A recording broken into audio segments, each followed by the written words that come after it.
gave a just brief introduction to what are the broad two categories of wage or labor wage payment or labor remuneration. So today we are going detail into that area.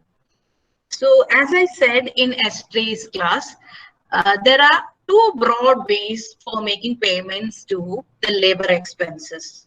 That is wages for the laborers. One can be on the basis of number of units produced. Another can be on the basis of time spent on a particular task.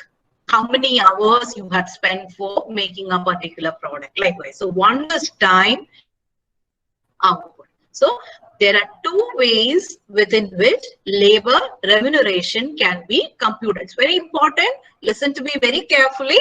Right? There are two ways for computing the labor remuneration. One is based on time.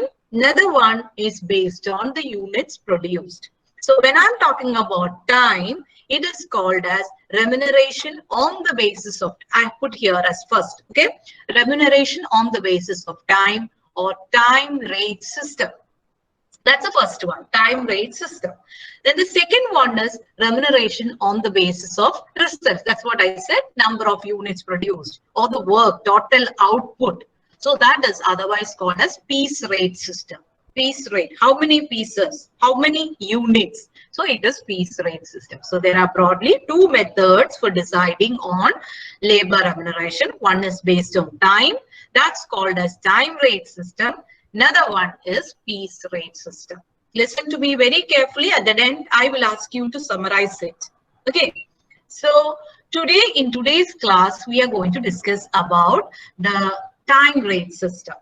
Okay. Time rate system where time is the criteria for deciding upon the remuneration of laborers. And time rate systems can be classified broadly into four categories. One is ordinary level. At ordinary levels, we're going to discuss that in detail at later slides. Okay. At ordinary levels, at high wage levels. Okay, so there are two systems. At ordinary level, you have one. At high wage level, there is another. Then guaranteed time rate system, where a minimum is guaranteed to the laborer. Anything done above that, an incentive. So that is guaranteed time rate system. Then differential time rate system based on the efficiency level of the laborer. There are 2 or 3 or 4 or 5 rates which are decided based on the efficiency level of the laborers. So broadly, there are 4 types of time rate system. Right? In time rate system, the key deciding factor is time spent by the laborer on that particular task. Okay, and the time rate system can be of 4. One is ordinary level, second one is high wage level, third one is guaranteed time, and the last one is differential time rate system. Now we are going to see one by one. Okay, time rate system. Okay, so in time rate system, basically the time spent, that is same for all categories of time rate system.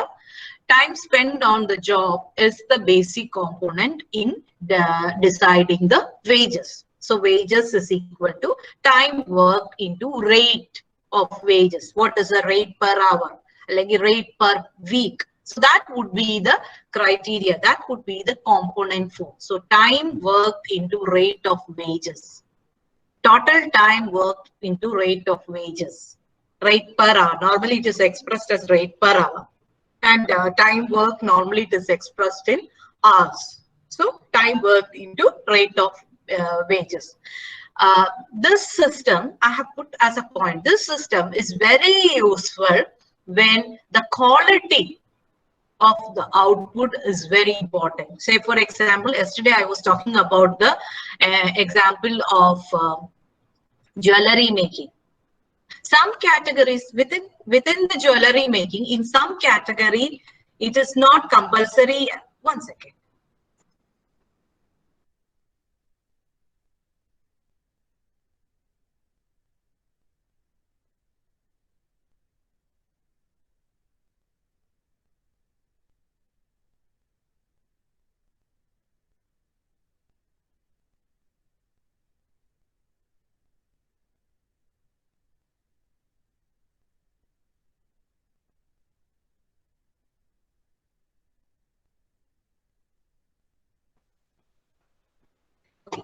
Sorry for interrupting.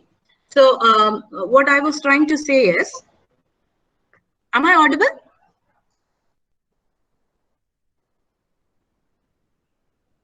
Am I audible? Yes, miss. So I'm just continuing. Yes, miss. Yeah, I'm just continuing. So here, with the quality, I was talking about the example of jewelry. Jewelry, in case of jewelry, if the precision, if its design is very important, it's a special piece of jewelry which is to be made with greater care, which is meant for a special client. So in that case, the design, the quality, the output is very important.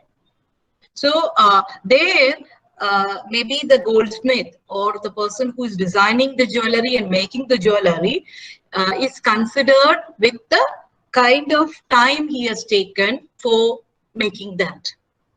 Time taken for making that piece of jewelry would be the primary deciding factor for computing the labor expense, right? So likewise, when the quality of a particular work is very important, you consider the time. So another example which I can say is maybe people who have done some kind of embroidery work or designing on clothes. They would be knowing that when we ask about the rate of a particular design, embroidery work to be done on a sari or maybe a piece of cloth, they will say, okay, let us know how many hours we will take to make this design. Based on that, we would be charging you. Per hour rate is maybe they will say 600, 700. But we do not know how many hours we will take to make this particular design. So after completing the work, we would be able to say how many hours we had spent on that. Based on that, the rate would be computed. So here, in this case, what we have to understand is you cannot compromise on the quality of the output. Making so many at a time, that cannot be, because quality, the quality with which that embroidery is done is very important. Like in that case, people will be going with the time rate system. But if you are talking about economies of scale, mass production, large volume of production at the same time, in that case, we go with a system called piece rate system. How many units per day? The quality is not so important, even though, yes, you have to maintain a minimum standard, the expected quality level, but there the output is more important. How many units you are producing within that speculated framework. So in that case, we will go with using the piece rate system. So basically, we have the time rate system and the piece rate system. What we are discussing now is the time rate system. It is actually the time spent on a job, right? And so the formula for that is time worked into rate of wages. That's the time rate system. Now, we are going, as I said, no, there are broadly 4 methods for time rate system. The first one is time rate at ordinary levels. There is no specific, just at the ordinary level, the worker is said, okay, per hour you would be paid 100 rupees. Depending on how many hours you work in the factory, you would be given your wages. Say, for example, when you call a helper for your house, you're not specifying that you have to do all the, maybe you will say, okay, this is a this is a household work. You have to spend from 9 a.m. to 4:30 or 5 p.m. So based on that, you will say the rate for that worker. So number of hours which is being worked. So the formula here I put is wages is equal to hours worked into rate per hour. I have put an example, hours work when it is 50 hours, rate per hour if it is 100. Simply, how do we calculate? 50 into 100, which gives us 5,000. That's actually the way, the time rate at ordinary levels. That's the time rate just multiplied with rate per hour, expressed in hours, because here time worked is also computed in hour. Maybe if time worked is computed in week, it will go rate per week. But it is rare. Normally we bring down to the narrow level, that is hours. Okay, so that's the first system. Now going with, there is one more factor. Whereas suppose if there is an overtime, overwork, Then based on that, you will decide what is to be paid to that worker for working some extra time beyond the stipulated time. 8 hours work being told, 8 hours being paid with 100 per hour. If something beyond 8 hours, maybe you will decide to 2 hours extra, so extra wage payment can be done for that worker depending upon your condition, your labor regulations and conditions. It would be decided. It would be different from one factory to another, but there would be some commonalities which would be followed across the wage payment system, right? So that is overtime work. Now the second one is time rate at high wage levels. This is purely based on the efficiency. Suppose you find that the worker you appoint or the laborers you appoint are skilled people. They are exclusively trained for that task. Anybody cannot say you have a particular machine, new dyeing machine, which is brought to your textile factory. And you know that there are only few who are trained to operate in such a machine. In that case, you cannot appoint anybody who comes on your way to that particular task. You need specialized people. So those specialized people may be paid little higher than the local level, the prevailing level. Because they are specialized in that particular task, you cannot appoint anyone to that. So generally what you will do, you will pay little higher. The rate of wage would be little higher than the local level that is prevailing, based on the efficiency or based on the expertise of your laborer. So that's why we say that time rate at high wage level. So I put here higher rate than the rate prevailing in the locality for those who are more efficient than the ordinary skilled workers for doing a particular task. See, when you are going with a construction work, you will have a person who is a skilled person in deciding upon the basic fundamentals of construction activity. So that person would be paid higher level. The rate would be higher for him when compared with the other parties. So that's what we call as time rate at high wage levels. High quality of output or high productivity are the objectives. You want little extra, little more than what is generally available. In that case, you go with the time rate at high wage level. That's also time rate based on time. But generally, higher wage rate per hour would be higher than the normal condition. That's what we call as the time rate at high wage level. Then I have put an example here for you to understand. Okay, it's a simple example. Just listen to me. See, here we have put time rate at ordinary level is 100 per hour. Okay, and time rate at high wage level is 120 per hour. Okay, now the standard output here is 1000 units per week.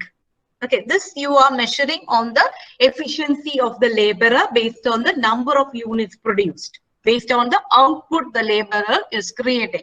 In this example, that's what we are efficiency measured in, not in the skill, but efficiency measured on number of units produced. This is another example, right? So the standard output which you have laid down is 1000. Okay, rate per hour. Normally, if you produce up to 1000 units, okay, within that stipulated time of 48 hours, you would be paid with 100 per hour. That's a condition, right? Now, the second condition is if you go beyond 1000 at 48 hours, within the stipulated time of 48 hours, you would be paid with 120, meeting the regular standard, meeting the expected standard. Maybe you are a little more skilled in doing the task. So you can go with little extra money in that. Say, for example, the simple example which we see around us is in the fish processing industry. They have different processes like peeling, right, cleaning, packing, all these. So each process would be having some standard time.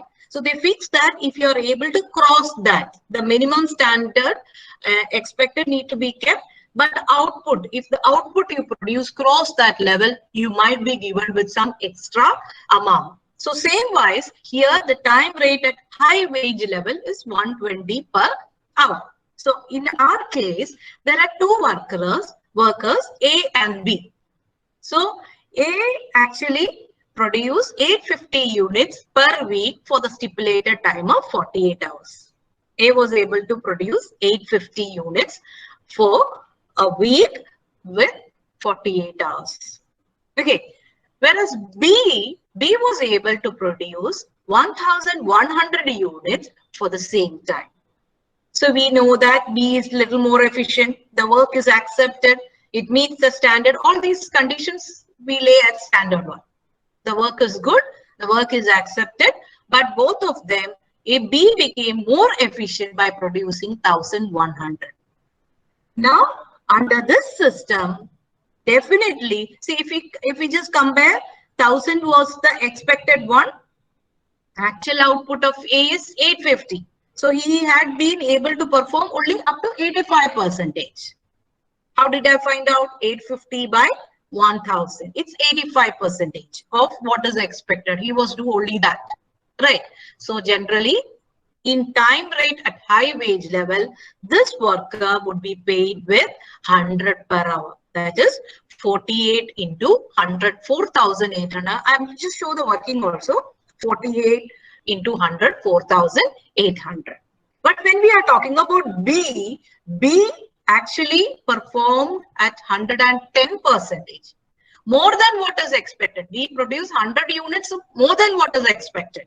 So B's production capacity or productivity was 1,100, which is 110%. Right. So B is eligible to receive the high wage level of 120.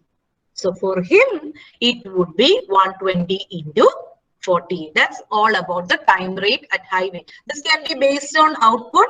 This also can be based on your efficiency. But basically, here a higher wage level would be offered to a worker who is more efficient. Right.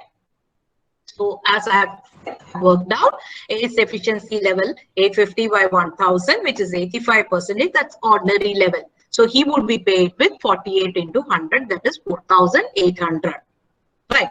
But B's efficiency level is 110%. So he is able to get this time rate at high wage levels, which is 110%. So he will be offered with 120 per hour. That is 48 into 120, which is 4,760. So that is the second method, time rate at high wage level for efficient workers. So there is a variation. In other case, it was an overtime premium, which was given, an incentive, which was given for its extra work. But here in this case, efficient worker, it's more motivating for efficient workers. When he is efficient, more efficient, when he is doing his task excellently well, he's given with a higher incentive, with a higher wage, higher rate of wage. Right. So that is what we call as time rate at high wage level. Now the third one is guaranteed time rate. Guaranteed time rate is something which has two components, as I said, one fixed rate and the other one is variable rate. Okay, fixed rate based on the nature of the, if you come for work for the regular hours, you will be given with that amount. Right. But in the variable rate component, so there is one fixed component for him. He anyway he is going to get that. If he attends, if he comes to the factory, if he just produce 10 units or 20 units, he's going to get it. Everybody who is coming and working will be getting that fixed rate. But variable rate component, that is very common when we look into the sales and marketing jobs. Here we are talking in the context of factory, but the same thing when we are applying to our office sector, it can be well understood when we look at the sales and marketing job. There is a fixed package which the employee would be drawing. Whatever happens, if he is doing his work, he will be getting irrespective of the target he creates, the volume of sales he or she creates. But there is a variable component which purely depends upon how far he is able to create. sales for the company. That's actually the variable rate. That will depend upon the volume of sales created by that particular employee. Percentage of volume of sales created by that particular employee. Likewise, when we apply that to a factory setup, it is like this. Any worker who comes to the factory, who produces 10 units or 20 units or 30 units, they are promised with a minimum one fixed rate. But the variable rate component in this would be varying depending on the output, number of units, depending on the efficiency of the worker. Of course, there is another thing, living index, depending on the changes in the living condition. The cost of living condition also can be one factor in deciding the variable rate. Suppose if you are living in a metropolitan city, the rate might be little higher than a semi-urban area or a rural area, because the cost of living over there is little high. That is what we call as a living index. So guaranteed time rate, what you have to remember immediately is there is a guaranteed component in that. The worker would be paid with that amount irrespective of what he produces. Right. So that is a guaranteed time rate system. And the last one is very similar to what we had been discussing, but there would be more rates, just not two rates, normal rate and the higher level. There would be different rates which are applicable for an employee or for a worker, depending upon the efficiency with which he or she produces, depending upon the efficiency with which he or she works. So a percentage of normal efficiency is fixed, the normal efficiency level. Then only you can understand what is extra, what is higher level of efficiency. So the normal standard will be fixed always. The extra, the higher would have different bars, different levels. Maybe at 120% you have one rate, at 150% you have another rate, at maybe 160% you have another rate. Likewise, you have different rates based on the, of course, time would be the primary factor, but your efficiency also would be taken care. That is your output. The level of output you bring also would be taken care when you go with the differential time rate system. So I repeat once again, that is, there are basically, when we talk about the time rate system, the key component over there is time is the basic factor in deciding the remuneration. In that, there are 4 levels of time rate system. One is ordinary level, another one is high wage level, third one is guaranteed time rate system, and the fourth one is differential time rate system. At ordinary level, of course, you're given with a normal rate, and when you do overtime, a premium, an extra money is paid for your overtime, but that is fixed. How much is to be paid? Maybe 1 day's salary, or that varies from company to company based on their rules and regulations, but it's already communicated to the employee. Then at high wage level, what will happen is there is actually the efficiency of an employee is considered. At higher level, the employee is given with a higher wage level. When an employee is more efficient, a higher wage level is paid to the employee. Then guaranteed time rate system, there is a fixed component.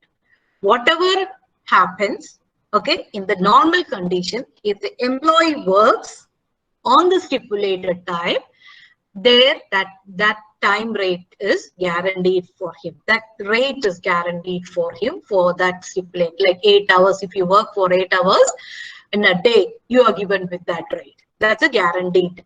Anything extra, that is, there is another component which comes as variable part. Variable part will always depend upon the efficiency of the worker. Say, for example, I said the example of if a worker is very efficient, he would be able to produce more. He would be able to put in little more his expertise or efforts to bring a higher impact. So in that case, he will be given with that variable component rate, which is already fixed. It will be communicated. Right. Of course, in that variable component, there can be one factor which could also be considered, which is cost of living index. Depending on if the employee has to work in a rural area or metropolitan city or maybe if he's working in an urban area, semi-urban, depending on that, the cost of living also will vary. So that factor will be considered when we are keeping the variable rate. Last is actually a combination of all this, but what we have to understand is there are different levels of rates depending upon the efficiency level of employee. So that is basically to consider efficiency of an employee into the wage system.